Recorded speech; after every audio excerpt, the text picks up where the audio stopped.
지난주에 한국에서 사는 한 자매가 저에게 유튜브 찬양을 보내줬습니다. 제가 불러보면 좋을 것 같다고 하면서 보냈는데 그 찬양 내용이 행복에 관한 것이었습니다. 하나님께서는 우리가 행복하게 사는 것을 원하실까요? 예, 맞습니다. 하나님께서는 저와 여러분들이 행복하게 살길 원하십니다. 이것이 진리임을 뒷받침하는 성경 구절이 있을까요? 그 성경 구절은 이 성경 안에 넘쳐납니다. 창조시에 모든 것을 만드신 후에 하나님은 자신의 형상을 따라 사람을 창조하시고 에덴 동산에 살게 하셨습니다.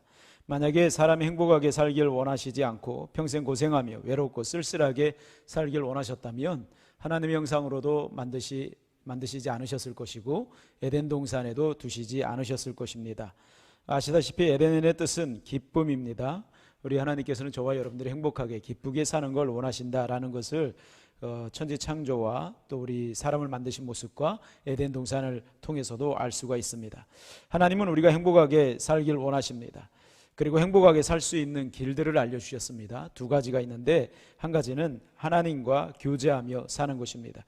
인간은 동물들과 다르게 창조되었습니다. 모든 만물들은 각자의 형상을 따라 지음받았습니다. 해와 달과 별들도 마찬가지입니다. 별들을 해 형상이나 달의 형상을 가지고 만든 것 아니죠. 별은 별이고 달은 달이고 해는 해입니다. 동식물들도 각자의 모양을 따라 만드셨습니다. 개는 개의 형상으로, 사자는 사자의 형상으로, 닭은 닭의 형상으로, 독수리는 독수리의 형상으로 만드셨습니다. 하나님은 개를 보고 사자처럼 살라고 하신다거나 닭을 보시고 독수리처럼 살라 하시면 하나님은 불의하신 분이 되시죠. 개는 개다워야 하고 사자는 사자다워야 합니다. 닭은 닭다워야 하고요.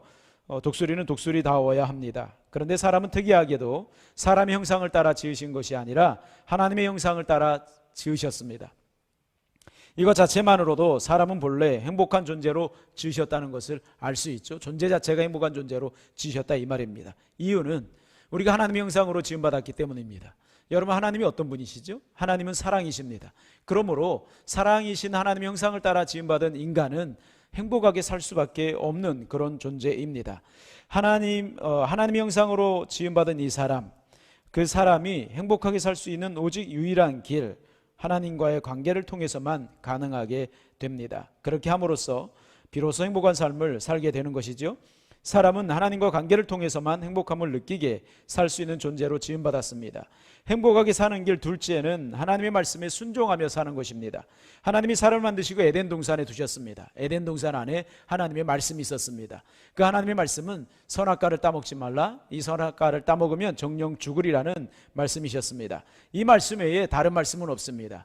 이 말씀 안에 여러 가지 진리가 있는데 하나의 진리는 인간은 하나님의 말씀을 순종하며 살아야 하는 존재로 지음받았다라는 말씀입니다. 또 하나의 진리는 인간은 하나님의 말씀을 순종하며 사는 한 죽지 않는다는 말씀입니다. 또 다른 진리는 만약에 인간이 불순종한다 그러면 죽는다는 말씀이고요. 또 하나의 진리는 인간은 하나님의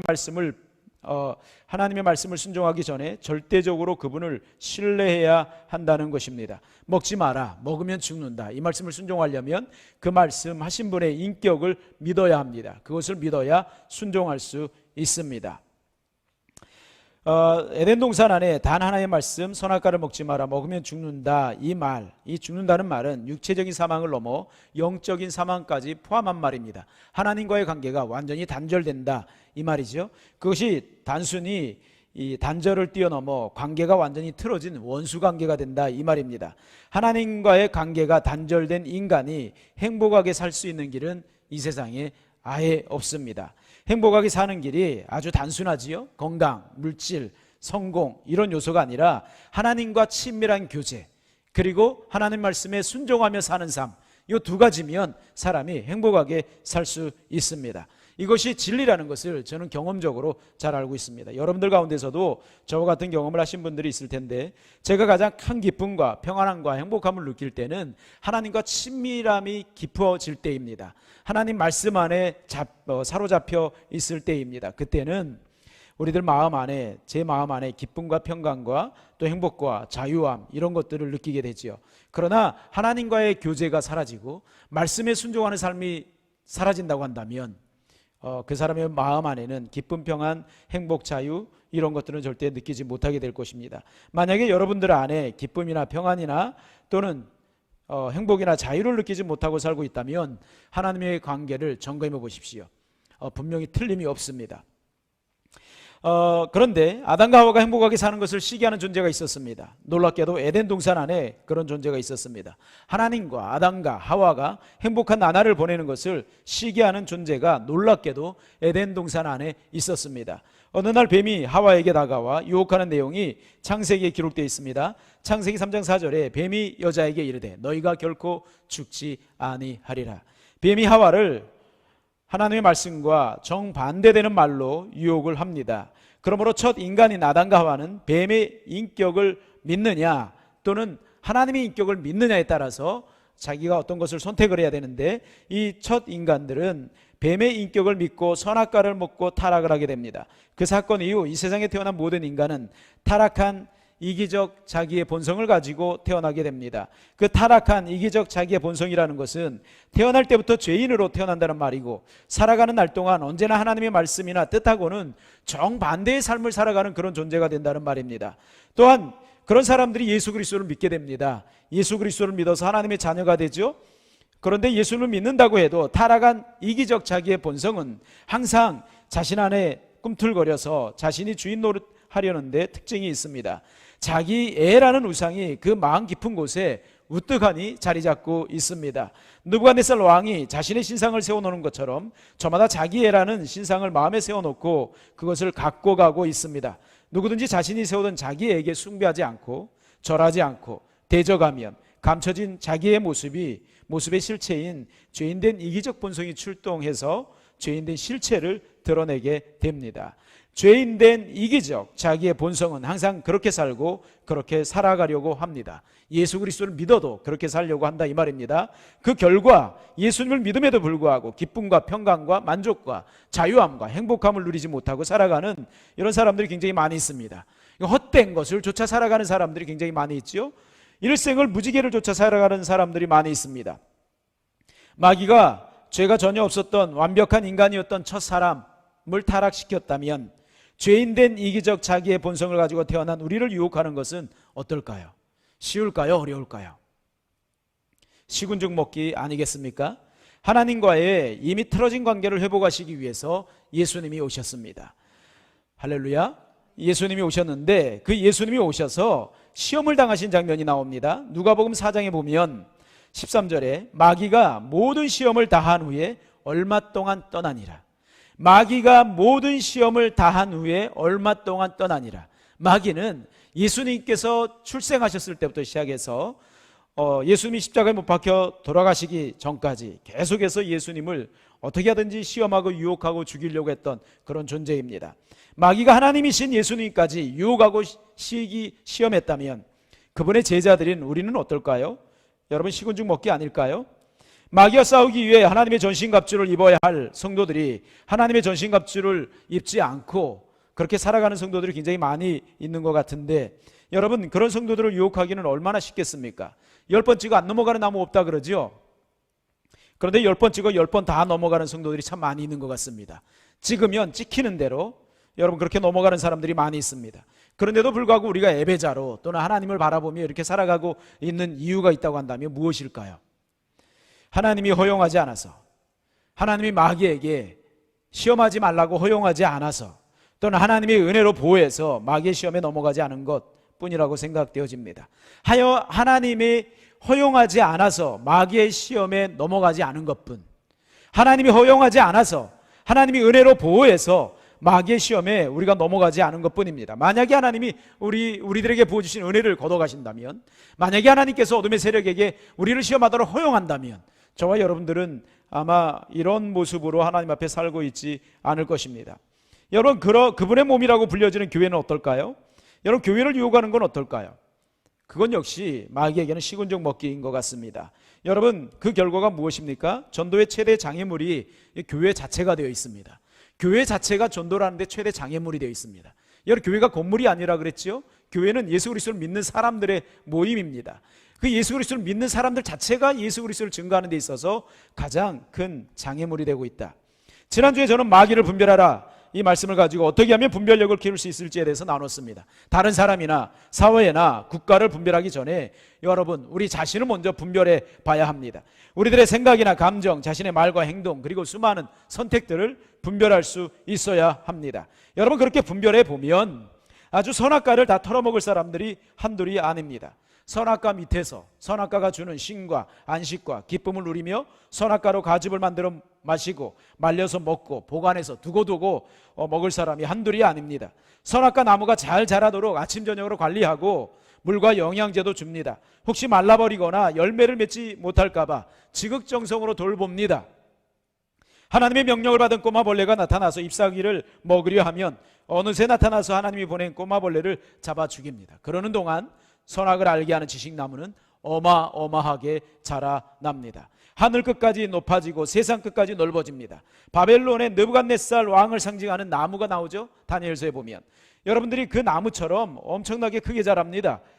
여러분들이 여러분들의 생각이나 감정, 동기나 목적, 말들과 행동, 수많은 선택들을 살펴보지 않으면, 분별하지 않으면 자기 예라는 나무는 그렇게 자랍니다.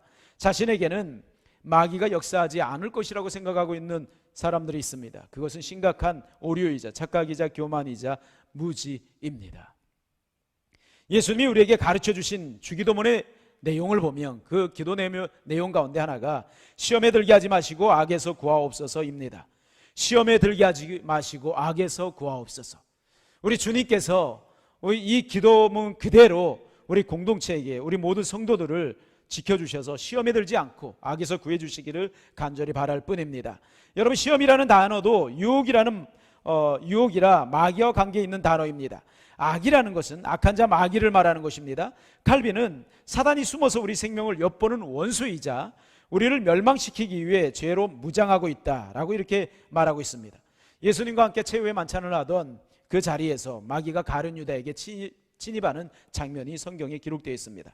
요한복음 13장 27절에 보면 조각을 받은 후 그 사탄이 그 속에 들어간지라 이에 예수께서 유다에게 이르시되 내가 하는 일을 속히 하라 하시니, 예수님이 계신 자리에 제자들이 있었고 그 자리에 가룟 유다가 있었는데 놀랍게도 사탄이 가룟 유다의 마음속으로 들어갑니다. 생각 속으로 들어갑니다. 아니 예수님이 계신데 어떻게 그 자리에 마귀가 나타날 수 있어? 라고 이렇게 생각할 수 있죠. 그런데 여러분 영적인 세계는 우리가 생각하는 것 이상으로 신비스럽습니다. 여러분 설교를 듣는 순간에도 마귀가 역사하는 것 아세요? 역사한다는 것 아세요? 예수님께서 씨 뿌리는 자의 비유를 말씀하신 적이 있습니다. 말씀의 씨를 이렇게 뿌릴 때 길가에 떨어진 씨, 새들이 와서 그 씨를 집어먹는다고 말씀하셨는데 예수님께서 그 비유를 해석을 해주시기를 이 씨는 말씀이고 그 새는 말씀을 뺏어가는 그 새는 마귀다 라고 예수님께서 이렇게 말씀하셨다 이 말입니다. 여러분 말씀을 빼앗는 역할을 하는 것이 마귀입니다. 모세가 이스라엘 백성들을 출애굽시키라는 사명을 받고 애굽에 가서 바로 왕에게 하나님의 백성을 보내라고 합니다. 그런데 바로가 보내지를 않습니다. 그래서 10가지 재앙이 하나님께서 10가지 재앙들을 일으키십니다. 그 10가지 재앙들을 통해서 애굽이 초토화됩니다. 그리고 모세는 이스라엘 백성들과 함께 애굽을 나옵니다. 그리고 홍해 바다를 향해서 나아가죠.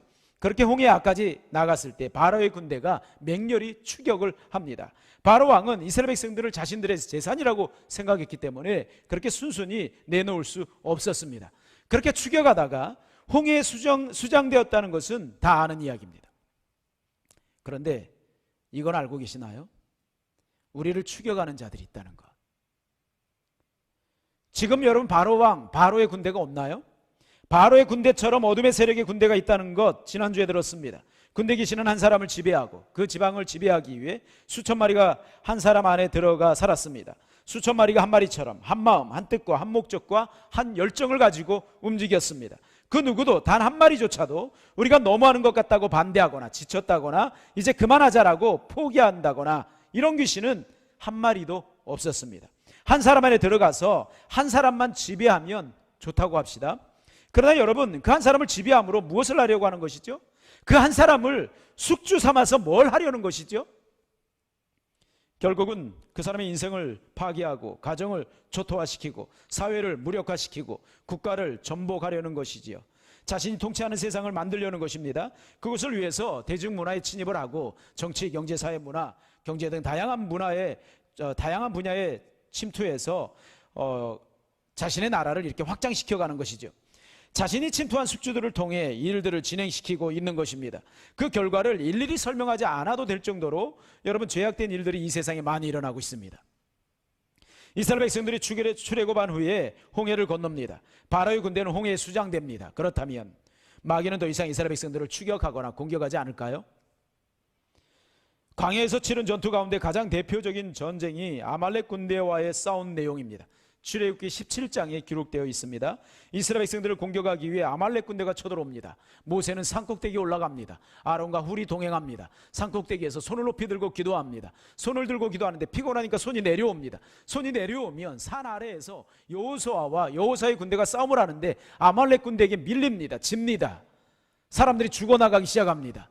모세가 손을 올립니다. 여호수아 군대가 이기기 시작합니다. 승리합니다. 아말렉 군대가 물러갑니다. 그래서 아론과 훌이 모세의 양손을 붙잡고 하루 종일 손을 내리지 못하게 합니다. 그리고 아래에서 전쟁에서 승리하게 됩니다. 출애굽기 17장에 보면 그 성경에 그 전쟁에 대한 기사가 이렇게 기록되어 있습니다. 14절에서 16절에 주의 깊게 잘 보십시오. 여호와께서 모세에게 이르시되 이것을 책에 기록하여 기념하게 하고 여호수아의 귀에 외워 들리라. 왜 여호수아의 귀에 외워 들리라고 하셨을까요? 왜 책에 이 전쟁의 전쟁의 기사를 기록하라고 말씀하셨을까요? 여러분 생각해 보십시오. 내가 아말렉을 없이하여 천하에서 기억도 못하게 하리라. 모세가 제단을 쌓고 그 이름을 여호와 니시라 하고 이르되 여호와께서 맹세하시기를 여호와가 아말렉과 더불어 대대로 싸우리라 하셨다 하였더라. 여호와 니시라는 말은 여호와는 나의 깃발이라는 뜻입니다. 이 말을 좀 더 풀어서 얘기하면 하나님이 우리에게 승리를 주신다는 말씀입니다. 여러분 이 전쟁의 기사를 책에 기록하고 여호수아의 귀에 외워 들리라. 이거 사람들에게 후손들에게 알려주라 이 말입니다. 그리고 우리 하나님이 스스로 맹세합니다. 특이하게도 우리 하나님께서 특이하게 맹세하는데 여호와가 아말렉과 더불어 대대로 싸우리라 이렇게 말씀하십니다. 여호와가 아말렉과 더불어 대대로 싸우리라 이렇게 말씀하셨다 이 말입니다.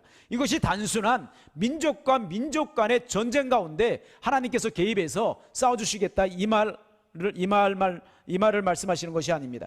이 말을 뛰어넘어서 다른 어떤 것이 있다는 것을 우리 하나님께서 말씀해 주시는 것입니다.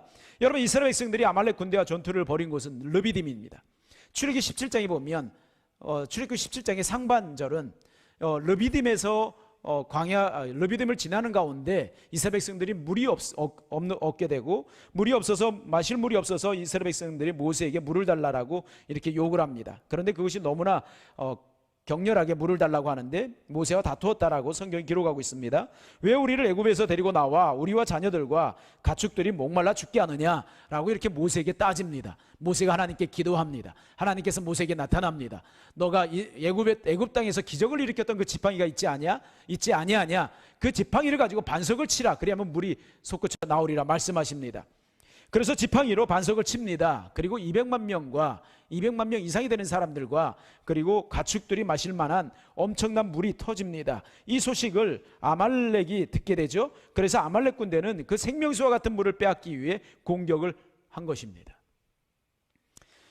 여러분 어둠의 세력들은 바로의 군대가 수장되었다고 해서 포기하지 않습니다. 생명수가 되신 예수 그리스도, 생명수가 되신 예수 그리스도의 그 구원의 은혜를 빼앗기 위해 어둠의 세력들은 지금도 공격하고 지금도 역사하고 있습니다. 여러분 예수님이 태어나셨을 때, 예수님이 아기 예수로 태어나셨을 때 예수님이 죽을 뻔한 것 여러분 아세요? 헤로드 왕이 아기 예수님을 죽이려고 했다는 것 아세요? 그래서 여러분 예수님이 태어난 것을 기준으로 해서 그 어린 아기들을 전부 다 죽였습니다. 예수님이 어디 숨은지 몰라서. 남자 아기들을 다 죽였는데 이유가 뭐지요? 예수님을 통해서만이 하나님과의 관계가 온전히 회복된다는 것을 알기 때문이죠. 예수님이 지극히 높으신 이 아들이라는 것을 알면서도 예수님을 죽이려고 했다 이 말입니다. 누가요? 어둠의 세력들이 헤로드 왕을 통해서, 어둠의 세력들이 그렇게 아말렉 군대를 통해서 또는 바로 왕의 군대를 통해서 이렇게 역사를 했다 이 말입니다. 여러분 어둠의 세력들은 예수를 믿는 우리들 안에 있는 은혜와 비전, 능력 그리고 약속 할 수만 있다면 구원까지도 빼앗으려 합니다. 아말렉 군대와 대대로 싸우시겠다는 말은 영적인 존재, 이 악한 존재와 싸우시겠다는 말입니다. 그런데 한 가지 조건이 있습니다. 그 싸움이 하나님께서 직접 싸우는 것이 직접 나가서 싸우는 것이 아닙니다. 우리들을 통해 싸우시겠다는 것입니다. 믿는 자들을 통해 싸우시겠다는 것입니다. 모세와 아론과 훌의 중보기도 부대와 여호수아 부대처럼 실제 삶의 현장에서 우리가 싸울 때 우리 하나님께서 함께 싸워 주시겠다라고 말씀해 주시는 것입니다. 우리에게 믿음과 능력과 권세와 지혜를 주셔서 싸우게 하시고 승리를 주시겠다, 이렇게 말씀하고 계시는 것입니다. 여러분, 하나님이나 마귀가 없다고 한다면, 사람이 죽고 나면 모든 것이 끝난다고 한다면, 말하고 싶은 대로 말하고, 살고 싶은 대로 살고, 즐기고 싶은 대로 즐기고, 먹고 마시고 싶은 대로 먹고 마시고, 그렇게 살면 됩니다. 그러나 하나님이 실제 살아가시고 마귀도 실제 존재합니다. 사람이 죽으면 죽음 이후에 가는 곳이 있습니다. 우리가 이 땅에 존재하는 것보다 더 실제적으로 존재하는 곳입니다. 그러므로 어느 편에 설지 결정해야 합니다. 그리고 한 편에 서면 다른 편엔 적이 된다는 것을 알아야 됩니다. 하나님과 마귀를 더불어 이렇게 편먹을 수 없습니다. 하나님도 좋고 마귀도 좋고 이럴 수는 없습니다. 한 편에 서면 다른 편은 자동적으로 적이 됩니다. 대척점에 선다는 말입니다. 정반대의 자리에 서서 이제 싸워야 합니다. 여러분들을 참으로 사랑하시는 하나님 편에 서십시오. 여러분들의 행복을 위해 하나님 편에 서십시오. 제대로 살기 위해 하나님 편에 서십시오. 하나님의 편에 선 것처럼 거짓으로 포장하지 마십시오. 사람은 죽여도, 사람은 속여도 하나님은 못 속입니다. 거짓과 악함과 음란함과 교만과 탐욕과 원망과 수군거림과 게으름과 핑계와 의심을 다 벗어던지고 하나님께 항복하십시오. 백기를 들고 하나님께 투항하십시오. 여러분, 의심을 하려면 하나님이나 하나님의 말씀을 의심하는 것이 아니라 어둠의 세력들을 의심해야 되죠. 많은 사람들이 하나님을 의심하고 많은 사람들이 하나님의 말씀을 의심하는 사람들이 많이 있습니다. 하나님의 약속을 의심하는 사람들이 많이 있습니다. 여러분, 우리들이 싸워야 될 대상은 하나님이 아닙니다. 우리들이 의심해야 될 대상은 하나님이 아닙니다. 하나님의 말씀이 아닙니다. 마귀지요. 하나님은 우리가 싸워야 할 대상이 아닙니다. 우리는 하나님과 싸움의 대상이 안 됩니다. 하나님에게 반항하는 것은 지나간 날로 족합니다. 하나님에게 반항하는 것은 시간 낭비일 뿐입니다. 우리들이 살아야 할 시간이 너무나 짧습니다. 우리가 싸워야 할 대상은 마귀이지 하나님이 아닙니다. 하나님 편에 서는 길은 예수님을 전심을 다해 믿는 것입니다. 그 믿음이 날마다 삶으로 증거되기 위해서 전심을 다해 성령을 의지하고 성령으로 충만한 삶을 지속하는 것입니다. 성령으로 충만함이 떨어지는 순간, 감하는 순간, 그 틈이 보이는 순간 어둠의 세력들은 역사한다는 것, 여러분 틈탄다는 것 기억하시기 바랍니다. 여러분, 누구 편에 서길 원하십니까? 여러분들의 소속이 어디입니까? 정체를 분명히 하시고 우리 하나님 편에 설지 마귀 편에 설지 중간지대도 없습니다. 둘 중에 하나여야 됩니다. 만약 당신이 하나님 편에 섰다면, 첫째, 이제 그 증거를 기도의 삶으로 보여주십시오. 이사야서 62장 6절에서 7절에 보면, 예루살렘이여 내가 너의 성벽 위에 파수꾼을 세우고 그들로 하여금 주야로 계속 잠잠하지 않게 하였느니라. 너희 여호와로 기억하게 하시는 자들아, 너희는 쉬지 말며 또 여호와께서 예루살렘을 세워 세상에서 찬송을 받게 하시기까지 그로 쉬지 못하시게 하라. 여러분, 기도는 하나님으로 쉬지 못하시게 하는 것입니다. 예수님도 기도하셨습니다. 바울도 기도했고요. 베드로도 기도했고요. 예수님의 12 제자들이 다 기도했습니다. 우리가 누구라고 또는 뭐라고 기도하지 않는단 말입니까? 하나님 도움 없이 살 수 있다는 말입니까? 기도하지 않고도 마귀를 이길 수 있다는 말입니까? 기도하지 않고도 하나님의 은혜를 체험할 수 있다는 말입니까? 기도하지 않고 행복한 삶을 살 수 있다는 말입니까? 기도하지 않고 죄를 이길 수 있다는 말이에요? 기도하지 않고 어둠의 세력을 이길 수 있다는 말이에요? 여러분, 기도로 마귀의 활동을 제어하시기 바랍니다. 기도로 마귀의 활동을 무력화시키시길 바랍니다. 기도로 하나님으로 기억하게 하시고 기도로 하나님을 쉬지 못하게 하시기를 바랍니다.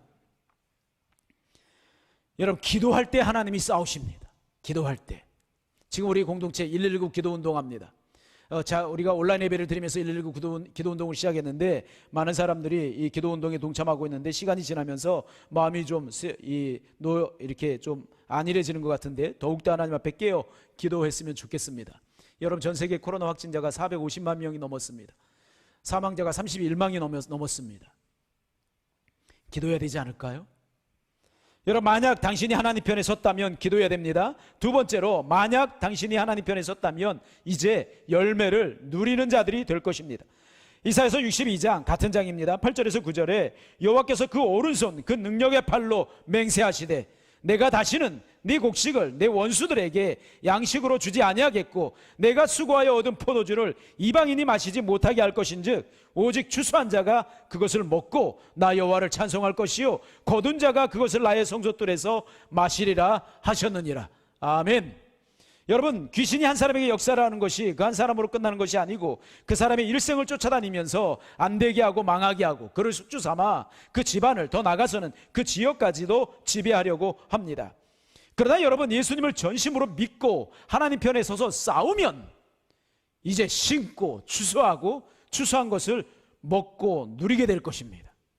자신이 심은 것을 다른 사람이 걷어가는 일은 이제 더 이상 없을 것입니다. 자신이 추수했는데 다른 사람이 먹는 일은 없을 것입니다. 여러분, 내가 추수해서 다른 사람들에게 나눠주는 것 좋습니다. 그렇게 살아야 됩니다. 그러나 어둠의 세력에게 빼앗기면 안 됩니다. 하나님 붙잡고 하나님 의지하면 그분의 오른손으로 그분의 능력의 팔로 붙잡아 주십니다. 그래서 원수들이 우리들의 것, 하나님이 약속해 준 것 못 빼앗가도록 하나님이 지켜주시고 보호해 주십니다. 당신이 만약 하나님 편에 섰다면 첫째, 기도로 증거하라. 둘째, 이제 열매를 누리게 될 것이다. 셋째, 이제 주를 위해 뭔가를 하라는 것입니다. 같은 장의 10절에 보면 성문으로 나아가라 백성이 올 길을 닦으라 큰 길을 수축하라 도를 제하라 만민을 위하여 기치를 들라. 여러분들의 상처가 여러분들의 인생의 자산입니다.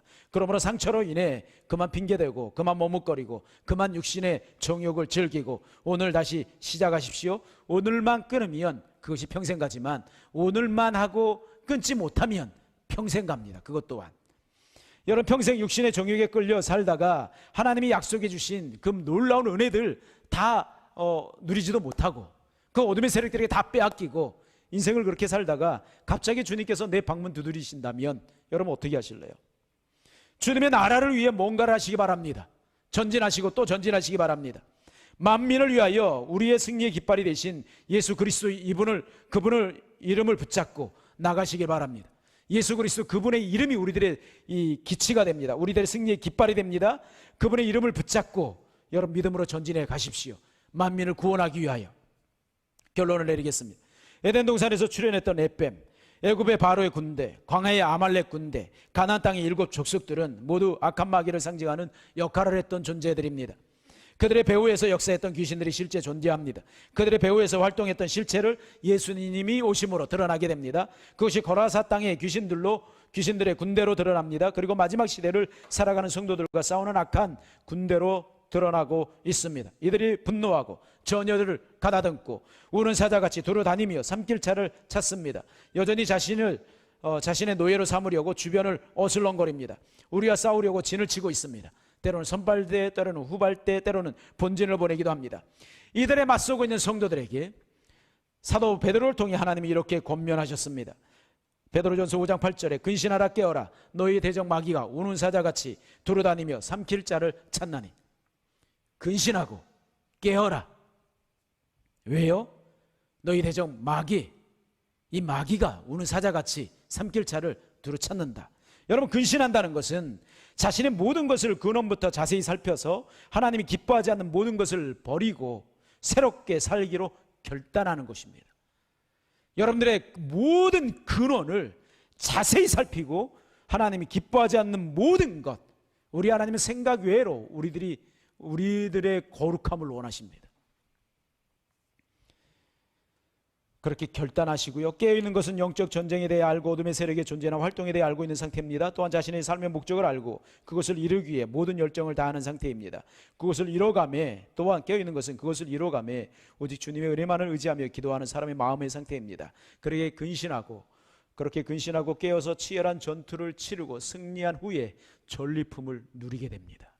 그 전리품이라는 것이 행복, 자유, 기쁨, 평화, 비전, 성취, 이런 것입니다. 이런 모든 것들, 치열한 전투를 치르고 승리하게 되는 전리품을 얻게 되는 저와 여러분들의 삶이 되기를 간절히 바라겠습니다. 오늘 말씀을 기억하면서 우리 하나님 앞에 한 목소리 한번 같이 기도할까요? 여러분 하나님 편에 서겠습니다. 또 하나님의 나라 위에 어둠의 세력에 잡혀있는 이 세상 가운데로 담대히 나아가서 그들을 구원하는 일에 쓰임받고 싶습니다. 하나님 이제 열매를 맺고 열매를 누리는 자가 되길 원합니다. 하나님의 나라를 위해 무엇인가를 하길 원합니다. 하나님, 내가 무엇을 어떻게 해야 될지 알게 하시고 깨닫게 해주시고 보여주십시오. 그렇게 우리 하나님 앞에 기도하시고, 또 우리가 예수님 믿는다고 하지만 삶은 여전히 마귀 편 들고 이렇게 살아왔었던 것 우리 하나님 앞에 회개합시다. 육신의 정욕을 따라 살아왔던 것 회개합시다. 예수님 믿는다는 것, 이것을 삶으로 보여주지 못했던 것들을 회개합시다. 기도를 쉬었던 것 회개합시다. 예수님도 기도하고 바울도 기도하고 베드로도 기도하고 요한도 기도했는데 여러분, 우리가 무엇이라고 기도하지 않는단 말입니까?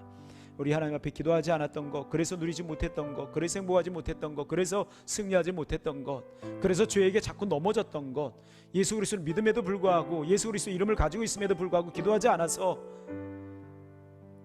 죄에 자꾸 넘어졌던 것, 우리 하나님 앞에 회개합시다. 기도하면 승리할 수 있습니다. 기도하면 하나님이 대신 싸워주십니다. 기도하면 열매를 누릴 수 있습니다. 기도하면 내가 어떻게 살아야 될지 하나님께서 알려주십니다. 우리 하나님 앞에 한 목소리 한번 기도하겠습니다. 아버지 하나님, 은혜를 감사합니다. 저희들 붙잡아 주시고 오늘 이렇게 하나님 말씀을 통해서 귀한 깨달음을 허락해 주신 것 감사합니다. 주님 안에서 새로워지길 원하며, 아버지 하나님, 이제 아버지 하나님, 하나님 편을 떠나서 어둠의 세력의 편에 속해서 살았던 삶들은 그 전의 삶으로 족함을 고백하며 이제는 하나님의 나라 위에 하나님의 영광에 살길 원합니다. 예수 그리스도 붙잡고 날마다 성령 충만하고 하나님이 원하시는 삶을 담대히 누리며 담대히 행하며 살아갈 수 있는 저희들 되길 원합니다. 하나님이 역사하여 주옵소서. 성령으로 새롭게 주옵소서. 우리 모든 성도들, 이 자리에 있는 성도들뿐만 아니라 우리 온라인 예배를 드릴 모든 성도들에게 동일한 은혜를 허락하셔서 우리 하나님 앞에 사람들에게 부족함이 없도록 하나님이 역사하여 주옵소서. 오 주여, 도우소서, 도우소서.